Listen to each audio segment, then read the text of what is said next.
This is the final screencast on Thomas Hardy, and we are working our way through, and there was a great calm.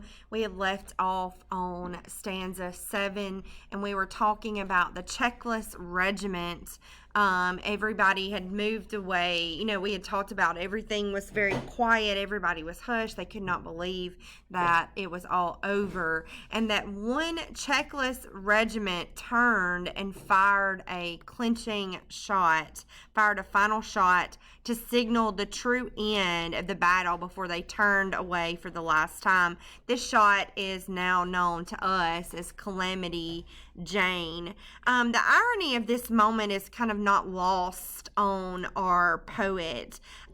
He muses here over the fact that one of the most terrible periods of human history should be marked by another shot.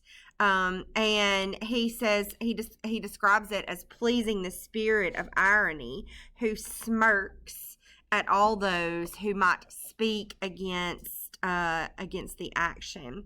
In stanza 8, he says, "Thenceforth no flying fires inflamed the gray, no hurtlings shook the dewdrop from the thorn, no moan perplexed the mute bird on the spray. Worn horses mused, we are not whipped today. No weft-winged engines blurred the moon's thin horn." He's still coming to terms with the fact that there will be no more fighting. There was no more flying fire that inflamed the gray days of battle. There will be no more moaning from the battlefield, nor any more tired horses. Even though they know what has happened, everybody, they're saying we are not whipped today. Everyone's pain seems to be at an end. And then here we go in stanza 9, calm fell. From heaven distilled a clemency. There was peace on earth and silence in the sky. Some could not shake off misery. The sinister spirit sneered, it had to be. And again, the spirit of pity whispered, why? So here in the final stanza, the speaker's concluding with a few final words about the falling calm. It came as if from heaven to grant clemency to the people of earth, so an end to all of their suffering. There was nothing but silence in the sky, but that didn't mean that their misery was at an end. Some could not shake off misery. They